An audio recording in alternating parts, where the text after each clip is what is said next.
right, so now that we have completely warmed up, we're going to continue with number 11 in the Avenue sing, Can the World See Jesus in You?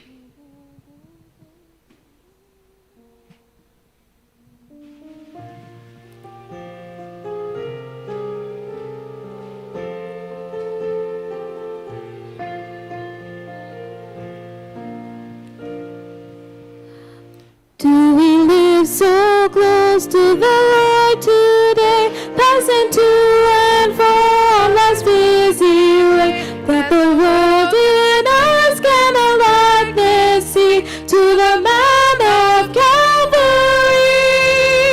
Can the world see Jesus in me? Can the world see Jesus in you? Does your love to Him ring true, and your life and service too? Can the world see Jesus in you? Do we love and love to His own and kin, all His creatures lost in the mire of sin? Will we reach a hand whatsoever it costs To reclaim us sinner lost? Can the world see Jesus in me? Can the world see Jesus in you? Does your love to Him ring true, and your life and service too? Can the world see Jesus in you? As an open book, their lives will read to our words and ask if it daily heed. Will they be attracted or turn away from the Christ we love today? Can the world see Jesus in me?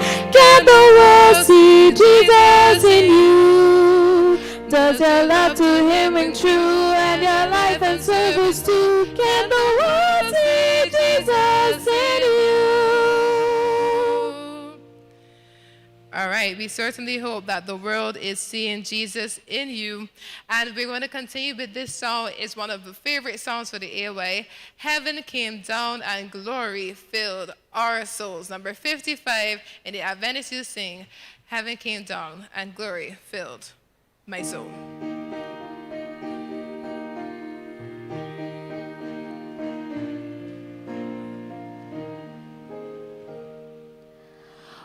Oh, what a wonderful, wonderful day I will never forget. After I wandered in darkness away, Jesus my Savior I met. Oh, what a tender, compassionate friend. He met the needs of my heart. Shadows dispelling with joy, I am telling, He made all the darkness depart. Oh, heaven came down and glory filled my soul, filled my soul. When at the cross my Savior made me whole, made me whole. My sins were washed away, and my night was turned to day. Heaven came down and glory filled my soul. Born of the Spirit with life from above, into God's family divine, justified fully through Calvary's love. Oh, what a standing is mine! And the transaction so quickly was made, when as a sinner I came. Took of the offer of grace He did proffer, He saved me, oh praise His dear name. Oh, heaven came down and glory filled my soul, filled my soul. When at the cross my Savior made me whole, made me whole.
now we're going to move into something that is really unique to AY, and that is the singing of some choruses. So we're going to want you to clap your hands. Don't worry that we aren't here to see you. Just clap your hands and have a good time at your home with your family. We're going to sing some choruses now, starting with I am under the rock. The rock is higher than I.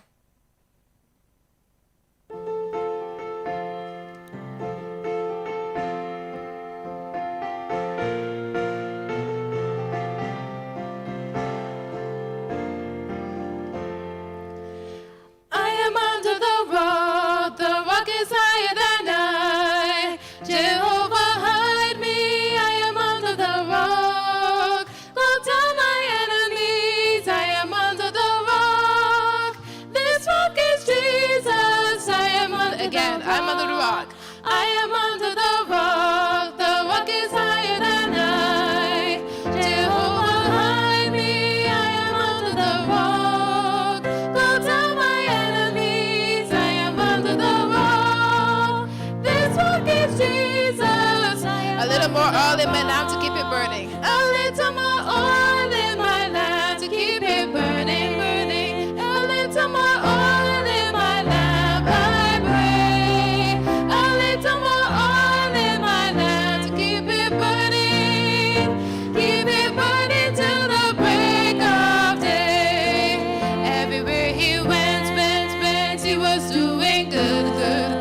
He was a mighty healer. He cleansed the leper when the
much for singing with us.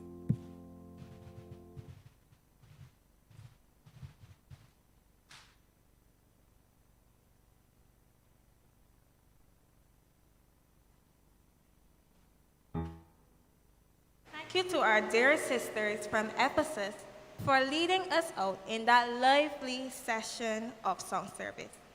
This evening, we continue our series entitled Faith in Action. Over the last few occasions, we have fellowshiped together. We have looked at the lives of David, Daniel, and Esther, examining how these young people face the challenges in their lives and finding the lessons which are relevant to our own. This evening, we will look at the life of yet another young Bible character who has exercised tremendous faith in the face of adversity.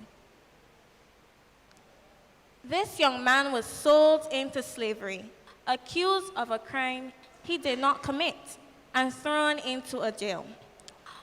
But through it all, he has demonstrated unwavering faith in God. This young man is here with us today, and we will hear from him after a word from our sponsors.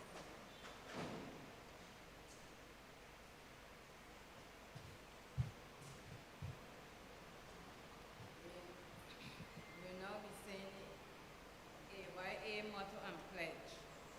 The aim, the Advent message to all the world and my generation. The motto, the love of Christ compels me. The pledge, loving the Lord Jesus, I promise to take an active part in the youth ministry of the church, doing what I can to help others and to finish the work of the gospel in all the world. Here ends the aim, motto, and pledge.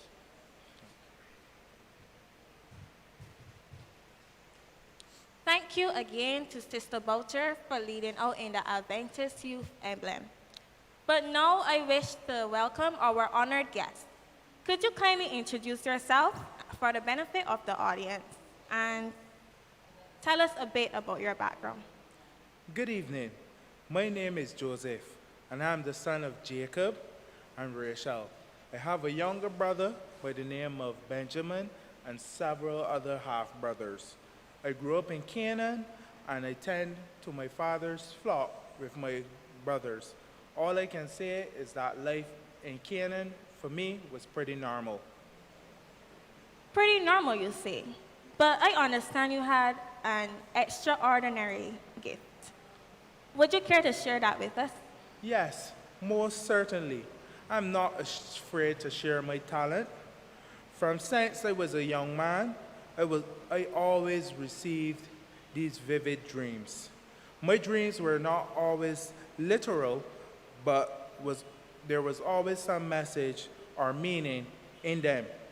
And most of my dreams always seemed to concern people who I knew or who were connected to me in some way. What an awesome talent to have. But how did you feel about possessing such a talent? Well, I can say now that I'm blessed to have this talent. I understand that this talent for dreaming dreams and understanding their messages comes from the Lord. And I have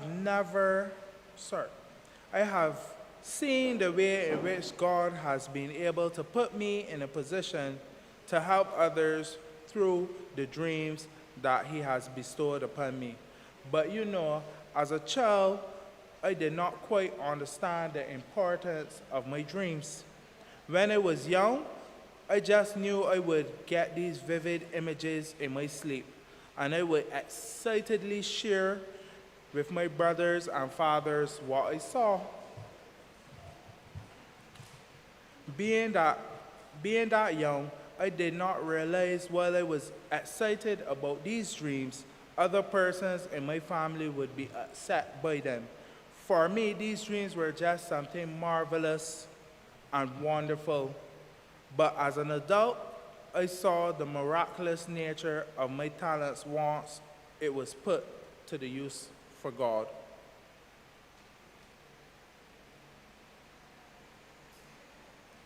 We're going to sing number 572 in the Adventist hymnal, which is Give of your best to the Master, give of your strength, of your youth.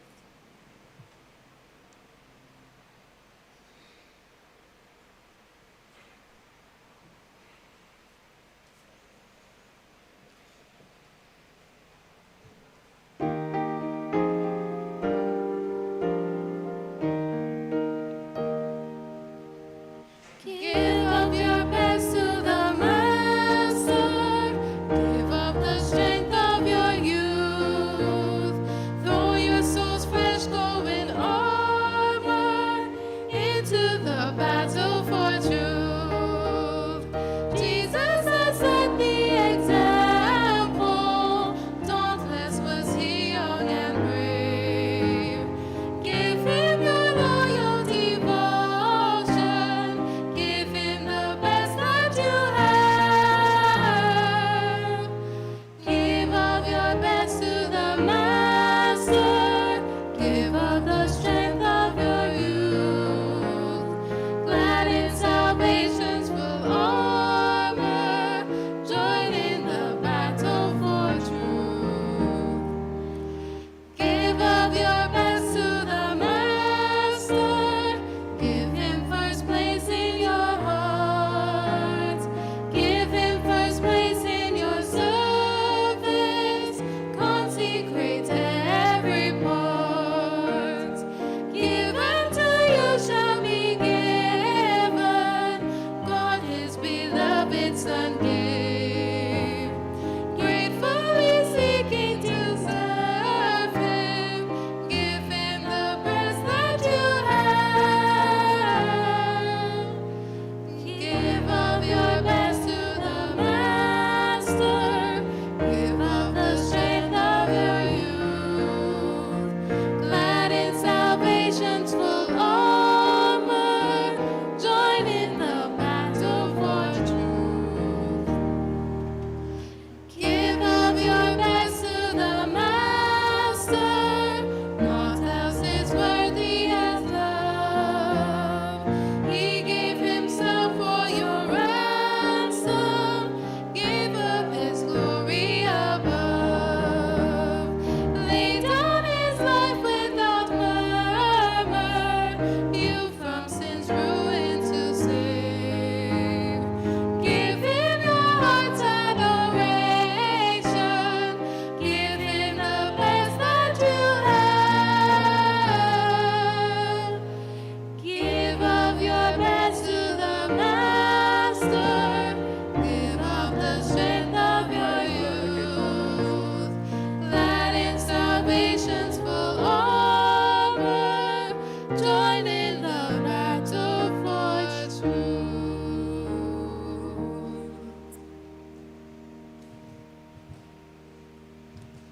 Yes, I can understand how the way we view our gifts and talents can change, especially when we begin to understand that those talents are not just for our mere amusement, but for use in God's service.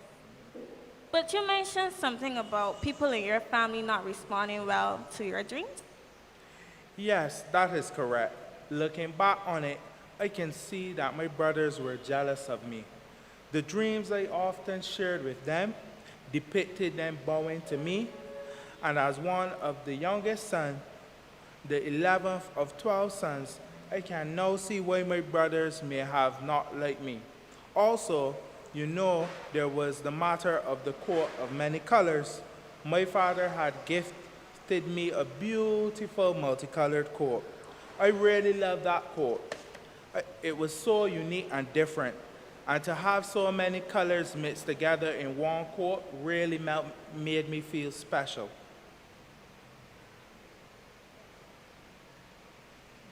I could hear in your voice how much that quote meant to you.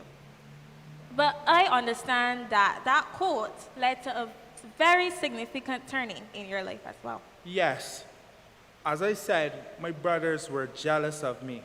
The dreams I had, and then to top it off, was that my father gave me this awesome coat.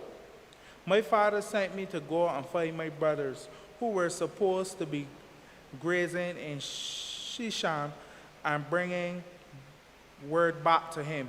I did not find them near Shisham, but near Doth.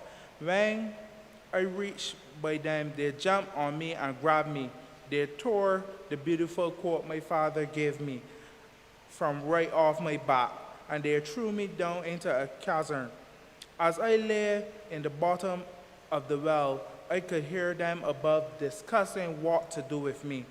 I was scared because I would never have thought that my own brothers would harm me. They were discussing to kill me. Plotting to kill someone is indeed a terrible and disgusting act.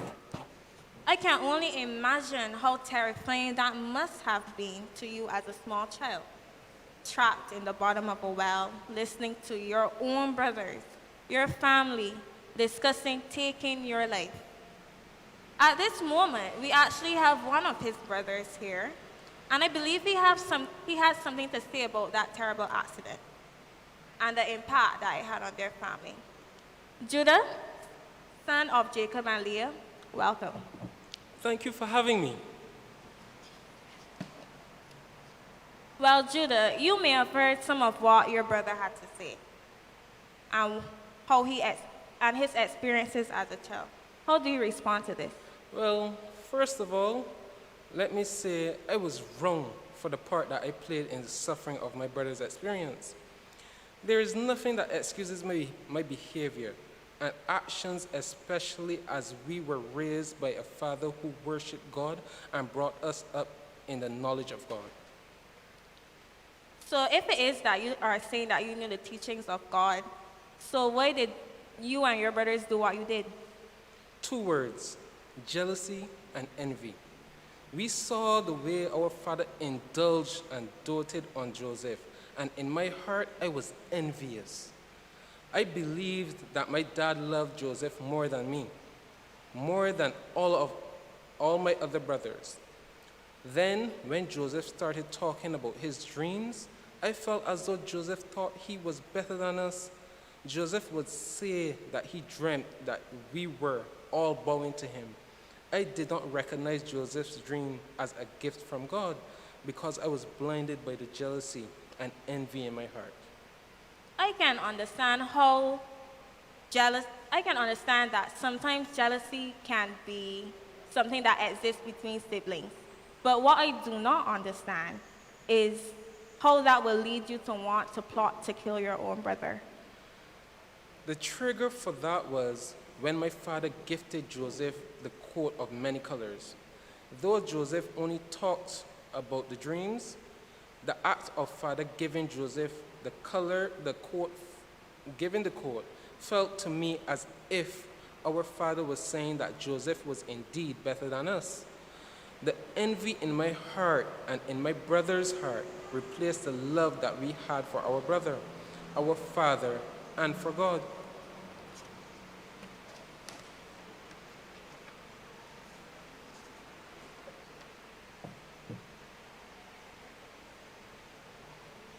So you are saying that the jealousy and envy that you had in your hearts replaced all the love that you had in your hearts? There is only one answer to that question, and it is God. My brothers and I had a plan for Joseph, but greater than our evil plan was the plan God had for Joseph. One of our brothers, Reuben, spoke up and reminded us of the evilness of committing murder. But we did not listen even then. When Reuben was not with us, Ishmaelites traders passed by and encouraged my brothers to sell Joseph into slavery. I want to say I am sorry to my brother for what I did. Thank you, Judah, for joining us today. It is no time for a break, but when we come back, we will resume with our interview with Joseph.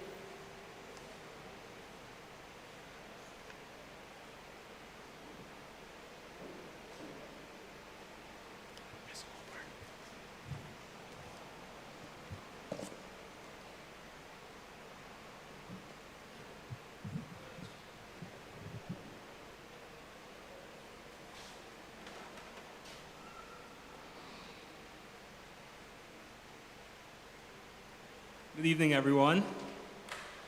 Now, it's that time again, the time that we take our devices and we go to kahoot.it. You're going to get that link on the screen for you. And today we are continuing the theme of Joseph. So, all things Joseph is the title of the quiz. And remember, you're going to need two devices, one to be able to view the questions and one to answer the questions. We've got the game pin on the screen now.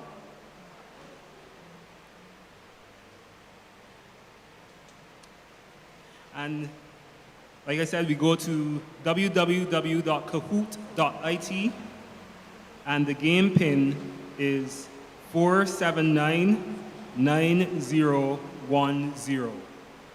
So I'll just give you 2 minutes to join. Remember, we're looking at all things Joseph. No Googling or Bible use allowed.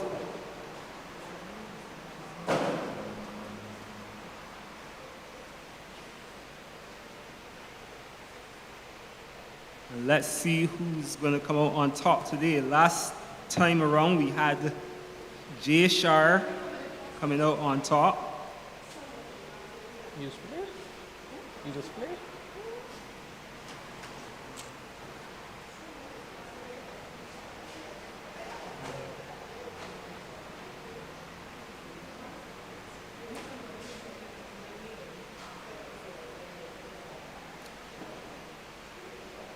I'll just give you 30 more seconds to join www.kahoot.it and we are using game pin 4799010.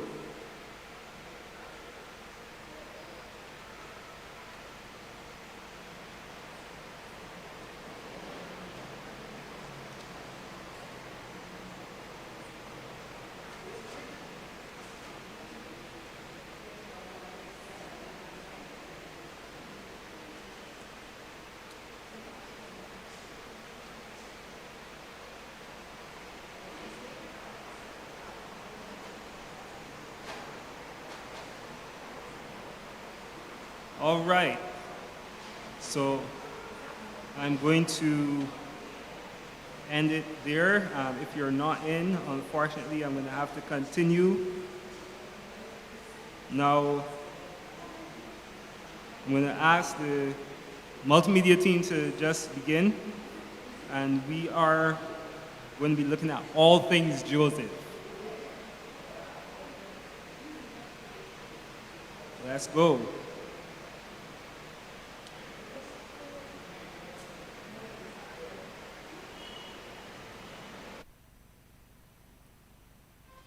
All right, so the first question, why did Jacob, that should be favor Joseph out of his other children? Why did Jacob favor Joseph out of his other children?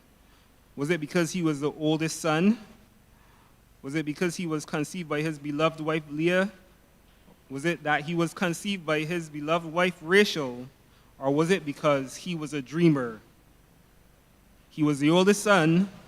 He was conceived by his beloved wife Leah, he was conceived by his beloved wife Rachel, or he was a dreamer. Which is it? And it was indeed because he was conceived by his beloved wife Rachel. All right, so let's see who is on top after that first question. 14 of you got it right.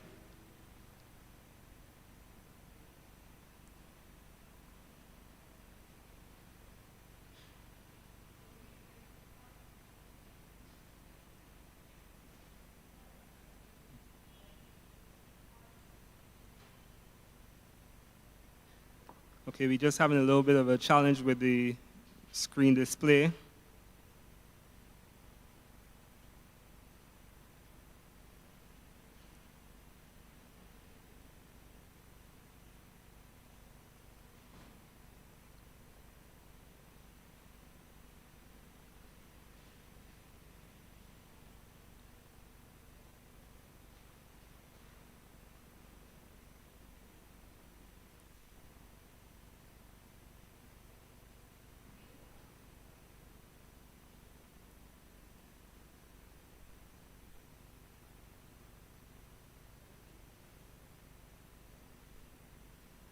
All right, it looks like we're going to have to restart.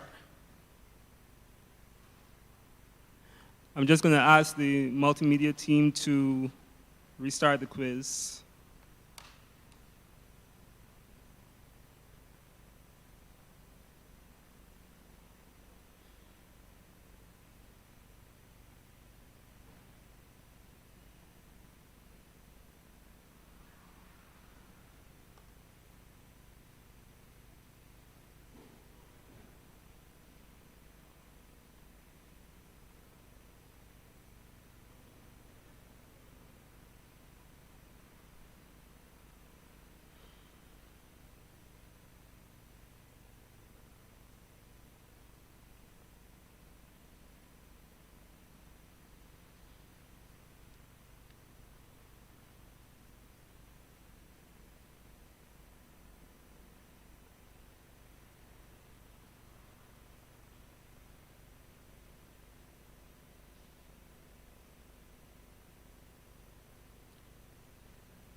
All right, so we're back, and I see many of you have joined already. The pin is 4799010.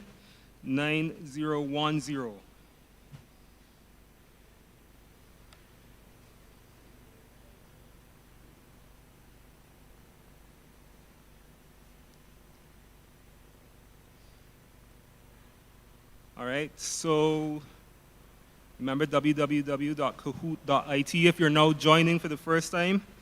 We had a bit of a technical glitch, but we're back. And the pin is 4799010.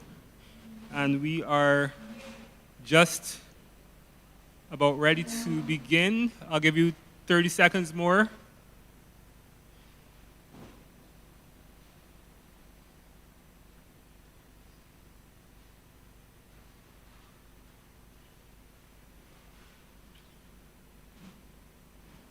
All right, we have 57 persons in right now, and I am going to ask the multimedia team to start.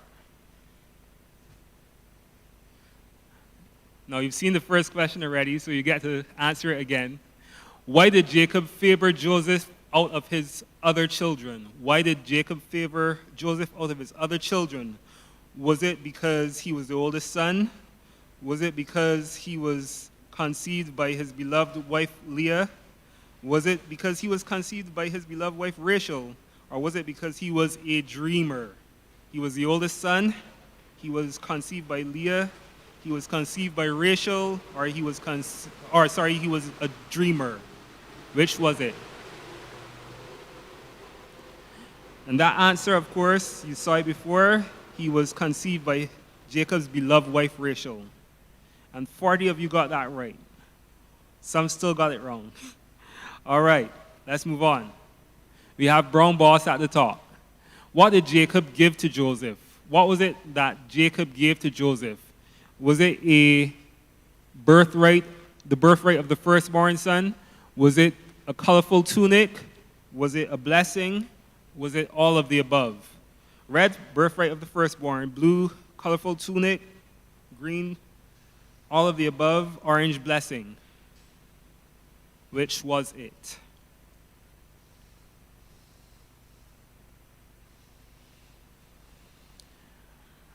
And indeed, it was the colorful tunic, or a coat of many colors. And just 2 of you got that wrong. Let's move on to the next question. Brown Boss, still on top. Let's see. Where's Jay Shar this week? Who convinced Joseph's other brothers to sell him to the Ishmaelites? Who convinced Joseph's other brothers to sell him to the Ishmaelites? Was it Judah? Was it Dinah? Was it Benjamin or Reuben? Red for Judah, blue for Dinah, orange for Benjamin, or green for Reuben? Who was it? Which one of his brothers sold him out? Literally. All right, and that answer was, of course, Judah. And we have, I think that's Risa on top, Brown Boss in second, with Hot Stepper in third, and Jay Shar coming in fourth. K takes up the 5th position. Let's move on. Who bought Joseph in Egypt? Who was it that bought Joseph in Egypt? Was it red, Pharaoh? Was it blue, Potiphar's wife? Was it orange, Potiphar? Or was it green, Reuben? Was it Pharaoh, Potiphar's wife, Potiphar, or Reuben? Who was it? I think y'all might have gotten away easy this week because I don't have one of those trick questions, so. And the answer was indeed Potiphar. All right, so 20 of you got that right. And we have Risa still on top, Jay Shar closely behind, K in 3rd position, Brown Boss has dropped to 4th, and Crick is in 5th position. Let's move on. Why was Joseph thrown in prison? Why was Joseph thrown in prison? Was it he ravished Potiphar's wife? Was it that he ran from the sexual advances of Potiphar's wife? He stole Pharaoh's cup, or he tried to run away? Was it that he ravished Potiphar's wife, he ran from the sexual advances of Potiphar's wife, he stole Pharaoh's cup, or he tried to run away? And of course, he ran from the sexual advances of Potiphar's wife. And let's see, we've got, look at that, Jay Shar is back on top for the 4th week, I think it is.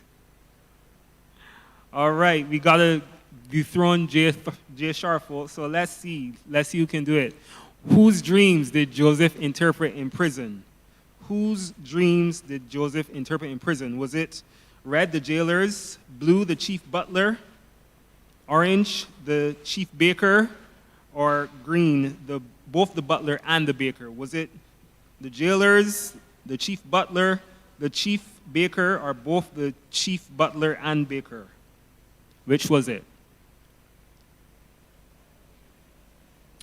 Of course, it was both the butler and the baker. All right, so 22 got that correct. And Jay Shar is still on top. We've got Kane, 2nd position, Risa, followed by Brown Boss, who's trying to hang in there, and Crick. Next question. What did Pharaoh's dreams mean? What did Pharaoh's dream mean? Was it 7 days of famine followed by 7 days of plenty, 7 days of plenty followed by 7 years of famine, 7 days of plenty followed by 7 days of famine, or 7 years of famine followed by 7 years of plenty? That's red, 7 days of famine followed by 7 days of plenty. Blue, 7 years of plenty followed by 7 years of famine. Okay, I'm not going to get to call all those. But the answer was blue, 7 years of plenty followed by 7 years of famine. What was one of the things Pharaoh gave Joseph after naming him governor of all Egypt? What was one of the things that Pharaoh gave Joseph after naming him the governor of all Egypt? Was it red, a golden crown, blue, a palace? Was it orange, a gold chain? Or was it green, shoes? Was it red, golden crown, blue palace, orange, golden chain, or green, shoes? Which was it?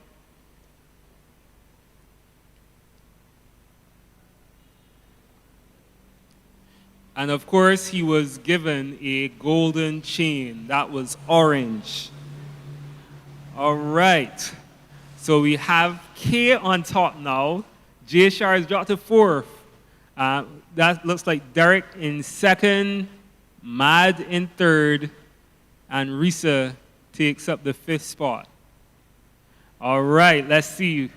What was Joseph's Egyptian name? What was Joseph's new Egyptian name? Was it Imat? Was it Israel? Was it Zaphnath Paneah? Or was it Achem? Was it red Imat? Was it blue Israel? Was it orange Zaphnath Paneah? Or green Achem? Which was it? Let's see who I can get with this one.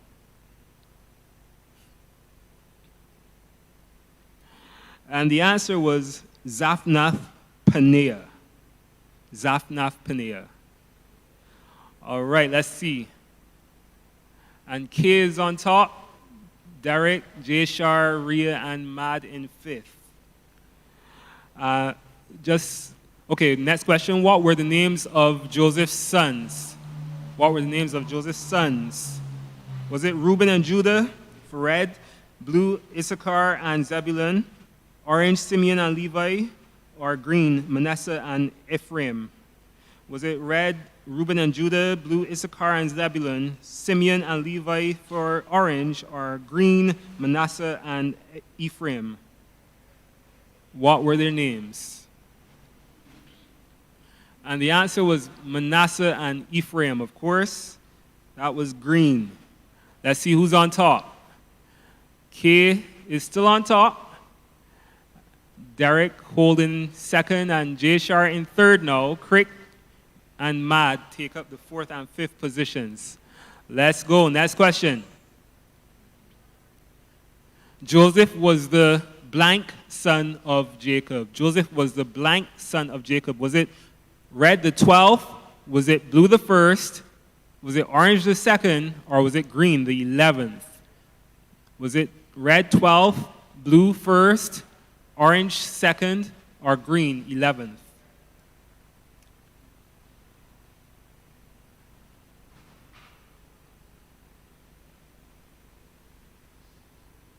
And of course, Joseph was the 11th son of Jacob.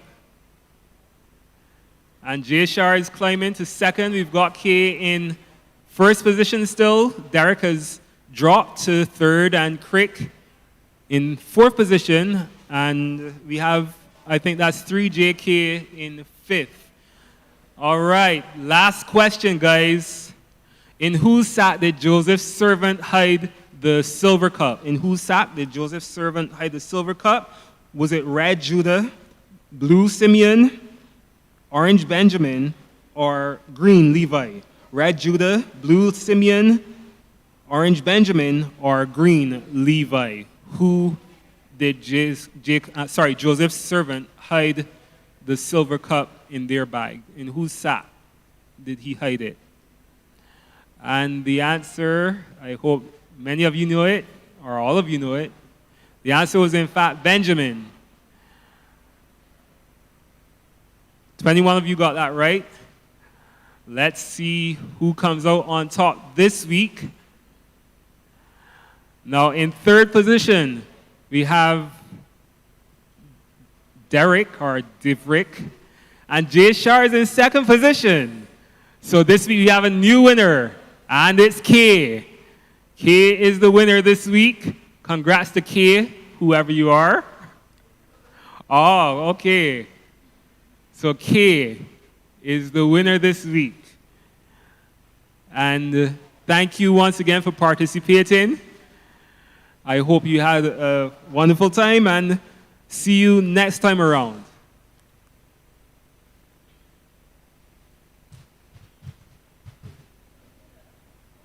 To see that what you did was wrong. The first was the reaction of our father to the lie we told him about Joseph being killed by white animals. The hurt, the pain, and the anguish it caused my father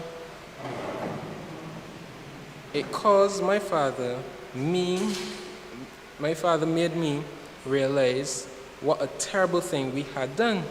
In my jealousy and my envy, I never stopped to think how my actions would affect anyone else, including our dad. The second would be the fulfillment of Joseph's dream. We would reunite years later due to famine. And when all of us were in the presence of Joseph for the first time in years after having sold him, we found ourselves bowing before him just as he had foretold in his dreams. I was at the time that I saw and understand the hand of God in all that he had transpired. I was ashamed and full of guilt. Well, thank you, Judah, for that honest contribution. Your story stands as a warning to us of the danger of coveting our neighbors' possessions and their blessings. For jealousy and envy can lead us down the path to even more sin. It is now time for a break. All right. Thank you. We would like to also thank Brother Greenwich for leading us out in that fun segment of Kahoot. We will now return with our interview with Joseph. Before the break, Judah shared with us why he and your brothers plotted to kill you, but then ultimately sold you into slavery. He spoke of the impact it had on your father, but what impact did it have on you, Joseph? I know that my brothers selling me into slavery seemed to be lesser than killing me, but either way, I was sad to know that my own brothers, my own family, my own blood hated me so much. I was ripped away from my loving father and my young brother and from all the people who I knew growing up. I cannot convey to you the amount of sadness that I felt over this. For sure, it must have been a very traumatic and painful event for you. I could only imagine the emotional toll and mental anguish that you had suffered. But yet, seated here today, you seem so happy and upbeat. How did you cope? How did you cope with these circumstances? I kept faith, plain and simple. I decided to put my trust in God and hold fast to the teachings of God, which my father would have taught us. I sincerely believed that God was with me and would never forsake me.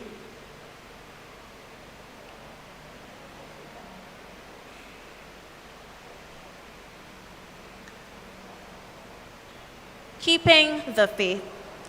I find it very hard to see how you would have been able to keep the faith in those circumstances. Certainly, you must have questioned why the Lord allowed this to happen to you. Maybe even utter a few curse words against him for what had befallen you. When things are going good in our lives, it's easy to see God working for us. In times of trouble, it's hard to see that God is still with us. Yes, it is tempting to turn away from God and doubt his goodness to us. But I can say that God was with me every step along that long way. The first evidence I had that God was working for me was that I was placed in the house of Potiphar. Of all the people in Egypt that I could have been sold to, was placed in the house of a man who was one of Pharaoh's officials, and not just any official, but one who recognized the talent and skill of those who labored in his home and rewarded people for good work. Yes, I was a slave, but over time, I became Potiphar's attendant and was but in charge of running his household. Could you imagine me, a slave, a non-Egyptian, being put in charge of a household of one of Pharaoh's officials? I did my work diligently, and honestly, I saw God making a way for me to move up, so to speak.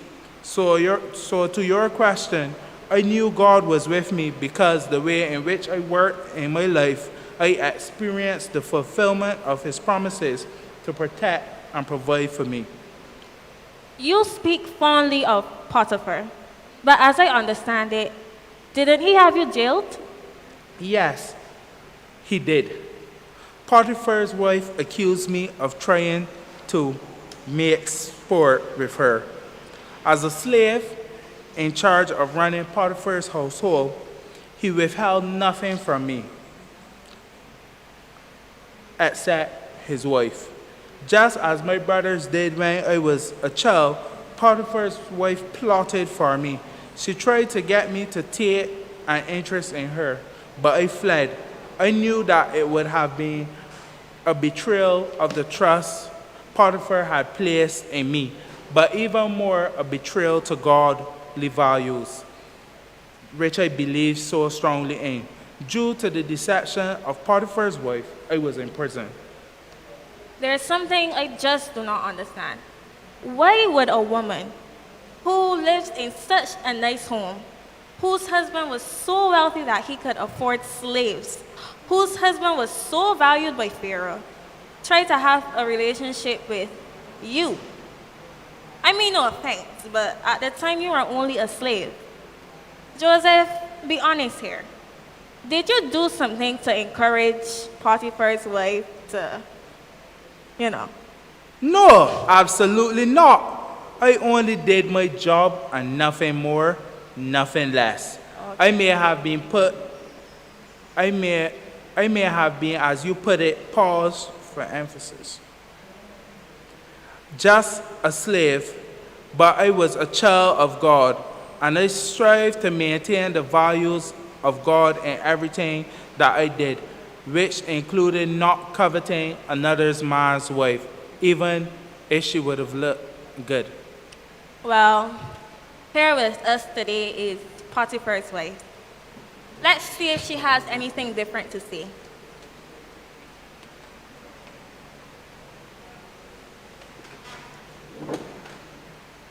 Good evening to you, ma'am. I assume you have been listening to Joseph's account of what happened. Is it true that you lied? Well, good evening, and thank you for having me. I really don't like to talk about what happened. It was so embarrassing for me. I was the wife of a wealthy and important man in Egypt. What would our friends think? What would society think? It would have been a shame not only for myself, but for my husband, and I was only trying to protect my reputation. So, what Joseph said was true. You were the aggressor.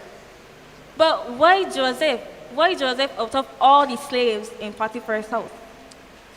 There was something different about Joseph. He was smart, and he seemed to know a lot about everything, including growing crops and managing my husband's home. He was diligent and honest, and everything he touched flourished. Even the way he interacted with the other slaves showed me he was kind. He was young and attractive, and because of the physical work he did, he was well-toned. I found myself attracted to Joseph, attracted to the goodness in him. But it wasn't only me. My husband saw the goodness in Joseph too.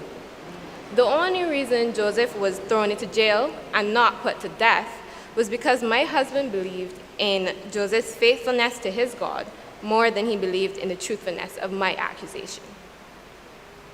That is quite a powerful statement from Potiphar's wife. I'm not sure if those last words were her way of offering an apology for her lies, but she certainly acknowledged her wicked deed nonetheless. Joseph, it must have been very difficult to be jailed for a crime that you did not commit. But at this point, did you not think that God was punishing you? I mean, every time you got a blessing, there was some tragedy that followed. You got a new coat from your father, and then your brothers sold you into slavery. Then you were appointed over Potiphar's house, and then you were jailed for a crime you didn't even commit. Did this not cause you to doubt God? Never. I believe that God would not forsake me. While in prison, I continued to serve God, worshiping Him and praying. I followed the rules within the jail and did the work which was assigned to us prisoners just as diligently as I had in Potiphar's home. After a time, I saw God working again because the prison warden decided to put me in charge of all the prisoners and entrust the management of the prison to me. It is unbelievable to think that you would be given such a role while still a prisoner. But what I find more incredible about your story is that you will leave prison to serve the Pharaoh himself. Yes, that is true. While I was in prison, I met the Pharaoh's chief cupbearer and chief baker, both of whom were experiencing troubling dreams and told them to me. I interpreted the dreams for the two men, and just as I had said, it came to pass. The chief cupbearer was restored to his position in Pharaoh's court, but the chief bread maker was disposed. You shared with us your gift for dreams. But why did you interpret the dreams of the two men? Especially in light of the fact that last time you shared details of your dreams with your brothers, harm fell upon you. Were you not concerned that more trouble will come your way if you continued dreaming your dreams? I never stopped to consider that God had given me a gift to interpret dreams, and He meant for me to use it to His honor and glory for the benefit of others. Interpreting the dreams brought some comfort of knowledge to the two men, even if they didn't both have a happy ending. And I can sit here and say that faithfulness in serving God has its own reward. 2 years after interpreting the dreams of the chief cupbearer and the chief baker, I would be sent for to interpret the dreams of the Pharaoh himself.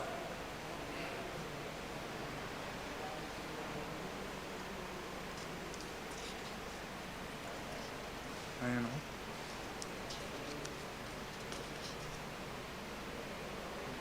Let's read.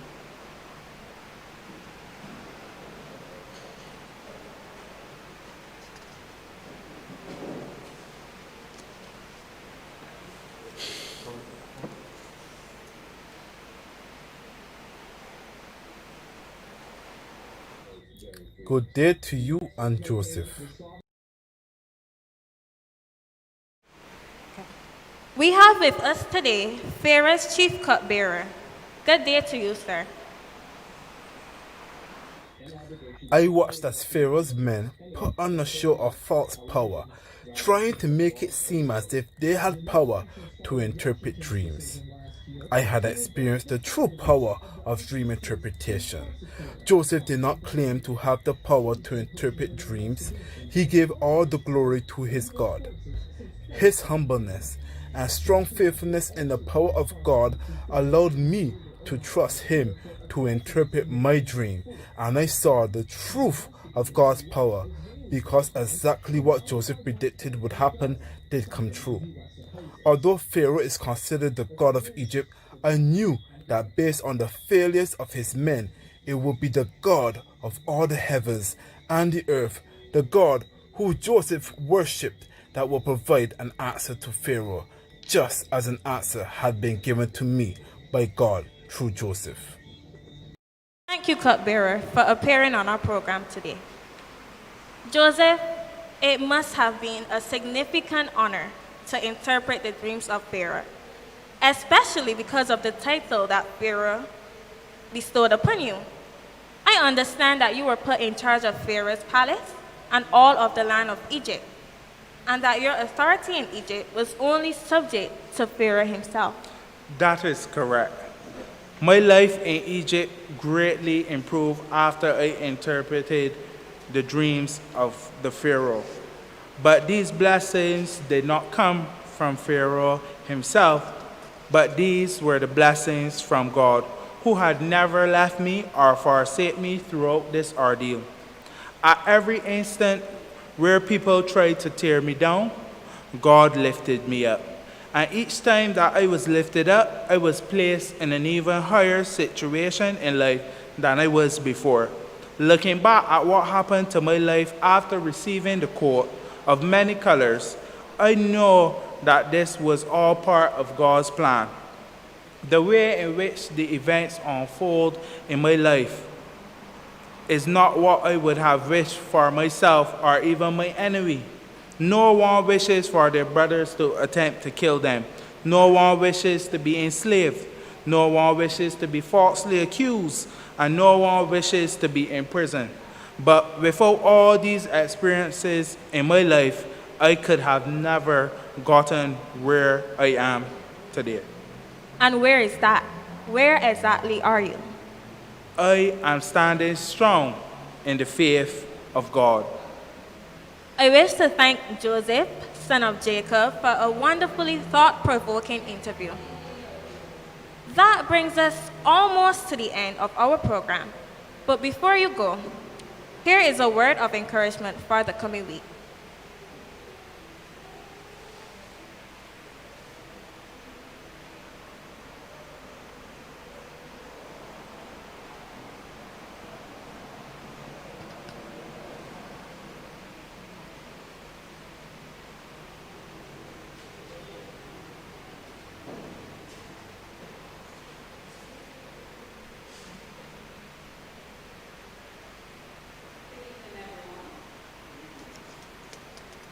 As we saw this evening, we saw another portrayal of another character who had hope in action.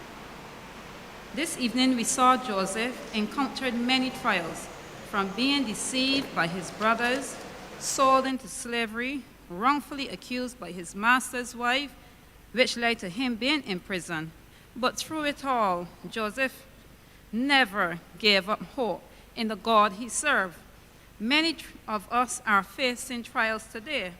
There's COVID-19, racial tension, job losses, social distancing, leaving many in despair.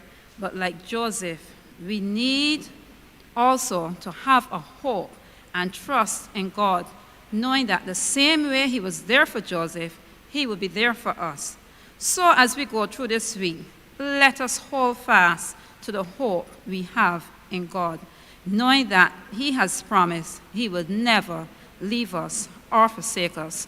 Do have a pleasant week.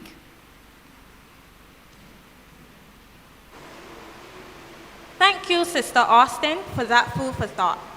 And it is my sincere wish that we would apply these lessons of Joseph's life and the thoughts expressed in the Vespers to our lives.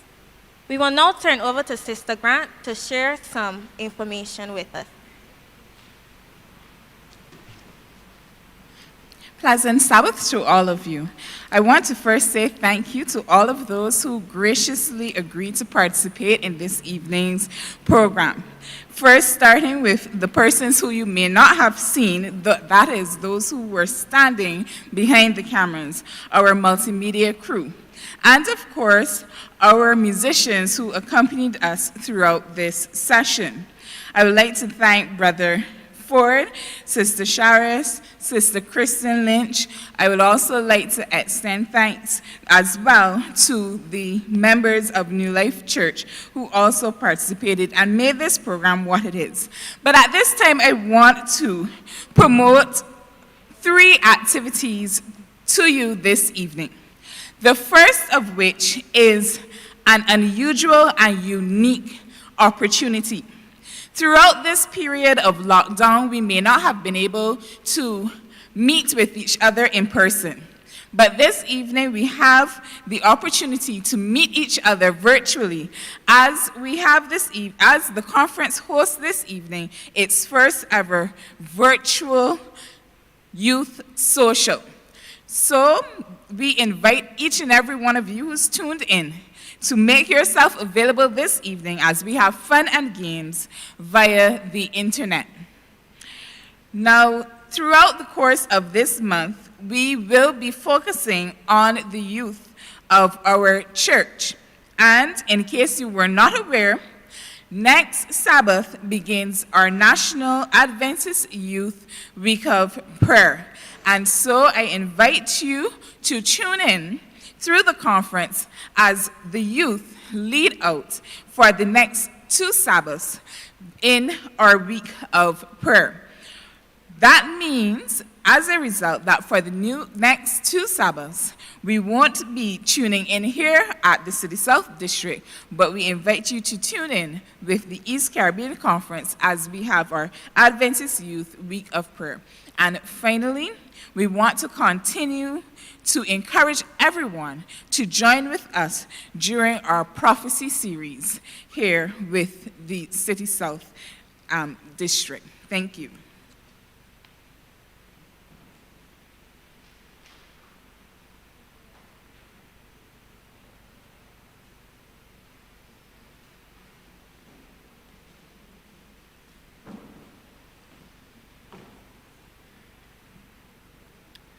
Eternal and Heavenly Father, we give you praise and we give you thanks, O God, for this program this evening. We ask, O God, that all that was said and all that was done, O God, will bring honor and glory to your name. We ask that the viewers that were listening, O God, that they would have learned or relearned something today, O God.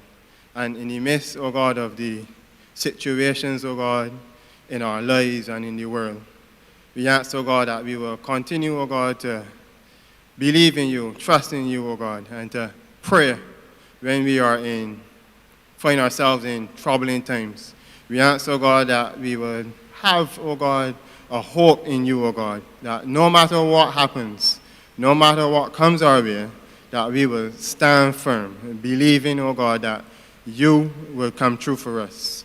So as we close this session today, we ask, O God, that you will be with us, in spirit and in truth. In Jesus' name I pray. Amen.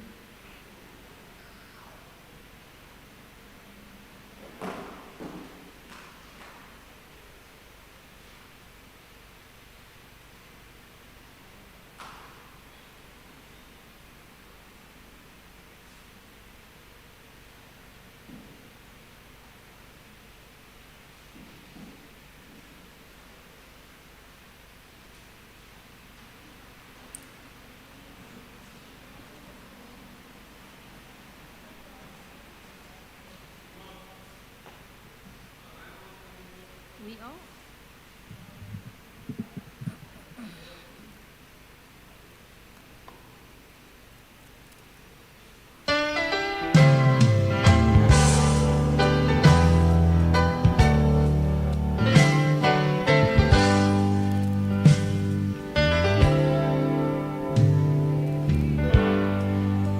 And feel like God has somehow forgotten that you are faced with circumstances that you can't get through. But now it seems that there's no way out and you're going under. But God's proven time and time again, He'll take care of you. And He'll do it again. He'll do it again. If you just take a look at where you are now and where you've been, hasn't He always come through for you? He's the same now as then. You may not know how, you may not know when, but He'll do it again. God knows the things that you're going through, and He knows how you're hurting. You see, He knows just how your heart has been broken into. But He's the God of the stars, of the sun and the sea, and He is your Father. can calm the storm, and he'll find a way to fix it for you. And he'll do it again. He'll do it again.